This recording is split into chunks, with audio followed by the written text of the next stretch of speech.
ഇന്നത്തെ ഏറ്റവും പുതിയ വീഡിയോയിലേക്ക് ഇവർക്കും സ്വാഗതം. ഇന്ന് തിയേറ്ററുകളിലേക്ക് എത്തിയ പുതിയ തെലുഗു സിനിമയാണല്ലോ വിജയ് ദേവരകൊണ്ട നായകനായി എത്തിയ കിങ്ഡം. സിനിമയുടെ ആദ്യ ദിവസത്തെ Kerala tracking, Kerala estimate collection, ഒപ്പം തന്നെ വേൾഡ് വൈഡ് എസ്റ്റിമേറ്റ് റിപ്പോർട്ടുകളെല്ലാം തന്നെ പുറത്തു വന്നിരിക്കുകയാണ്. തിയേറ്ററുകളിലേക്ക് എത്തുന്നതിന് മുന്നേ തന്നെ ഒരു വിജയ് ദേവരകൊണ്ട സിനിമയുടെ ഏറ്റവും മികച്ച ഹൈപ്പെല്ലാം തന്നെ നേടിയെടുത്ത പ്രീ റിലീസ് കണ്ടന്റുകൾ, മികച്ച അഭിപ്രായങ്ങൾ നേടിയെടുത്ത കിങ്ഡം എന്ന സിനിമയ്ക്ക് ഇപ്പോഴത്തെ ആദ്യ ദിവസം മികച്ച വേൾഡ് വൈഡ് കളക്ഷൻ വരുമെന്ന് കൂടി ഉറപ്പാക്കപ്പെട്ടിരിക്കുകയാണ്.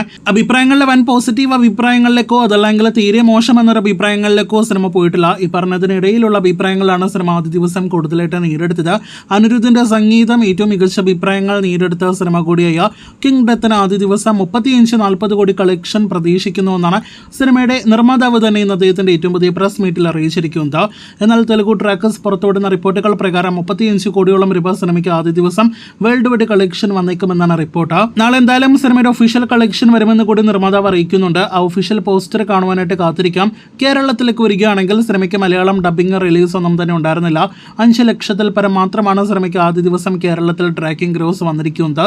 തെലുഗു, തമിഴ്, ഹിന്ദി ഭാഷകളിലെത്തിയ സിനിമയ്ക്ക് ഇന്ന് കേരളത്തിൽ 10 ലക്ഷത്തോളം ഗ്രോസ് കളക്ഷൻ മാത്രമേ പ്രതീക്ഷിക്കുന്നുള്ളൂ. അപ്പോൾ ആകെ മൊത്തത്തിൽ നോക്കുകയാണെങ്കിൽ ആദ്യ ദിവസം തന്നെ മികച്ച ഗ്ലോബൽ ബോക്സ് ഓഫീസ് കളക്ഷൻ നേടിയെടുത്ത സിനിമ തുടങ്ങിയിരിക്കുന്നു. ഇനി ആദ്യ 4 ദിവസത്തെ വീക്കെൻഡ് നിർണായക കളക്ഷൻ അറിയുവാനായിട്ട് പ്രേക്ഷകർ കാത്തിരിക്കൂ.